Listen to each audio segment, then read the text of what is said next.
Sir, அந்த அரிட்டாப்பட்டியில அந்த tungsten சுரங்கத்துக்கு எதிர்ப்பு தெரிவித்து சட்டமன்றத்தில் தீர்மானம் நிறைவேற்றிருக்காங்க. நீங்க கூட அதை செயல்படுத்த மாட்டாங்க, வித்ட்ரா பண்ணுவாங்கன்னு சொன்னீங்க. இது வரைக்கும் அறிவிப்பா வரல, மக்கள் சொல்லியிருக்காங்க. தற்போது மத்திய அமைச்சர் பாக்குறதுக்காக ஒரு குழு அரிட்டாப்பட்டில இருந்து புறப்பட்டு போயிருக்காங்க.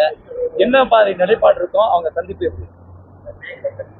நாளை நம்முடைய துறையினுடைய அமைச்சர் ஐயா கிஷன் ரெட்டி அவர்கள் மைனிங் துறையினுடைய அமைச்சராக இருக்கிறாங்க. அவர்களை அந்த அரிட்டாப்பட்டி சுற்றி இருக்கக்கூடிய பகுதிகள், அந்த ஊரினுடைய தலைவர்கள் அம்பலக்காரர் ஐயா எல்லாம் இன்னைக்கு நம்முடைய கட்சி தலைவர்கள் புதுடெல்லிக்கு அழைச்சிட்டு போறாங்க. நாளைக்கு அமைச்சர் பார்ப்பாங்க. நாங்கள் தான் எங்கள் நிலைப்பாடை சொல்லிட்டோம். நாளைக்கு மகிழ்ச்சிகரமான அறிவிப்பு அங்கே இருக்கக்கூடிய எல்லா மக்களுக்கும் வரும். அதில் உறுதியாக இருக்கின்றோம். நாளை மத்தியானத்துக்கு மேலே பத்திரிகை நண்பர்கள்ட்ட நாங்கள் பேசுகிறோங்கண்ணா. இது முதல். ஏன்னா காரணம் நல்லா நம்ம புரிஞ்சுக்கணும்.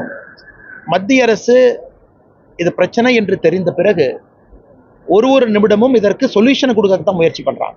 முதல்ல நிறுத்தி வச்சாங்க. அப்புறம் அரிட்டாப்பட்டி மக்கள் அங்கே இருக்கக்கூடிய எல்லா நம்ம அன்பு சொந்தங்கள் என்ன சொன்னாங்கன்னா, அந்த டெஸ்ட் பெட்டு வந்திருக்கக்கூடிய மிஷினை வெளியே எடுக்கணும், பெர்மனண்ட்டாக விட்டுறணும் அப்படின்னு. அதற்கும் நாங்கள் உறுதி கொடுத்துருக்கின்றோம். அமைச்சர்கிட்ட பேசியிருக்கோம். அமைச்சரும் பாசிட்டிவாக சொன்னாங்க. அதனால தான் நம்ம பொங்கலுக்கு முன்னாடி அங்கே போய் மக்களை பார்த்து அந்த தகவலை தெரிவித்துட்டு வந்தோம்.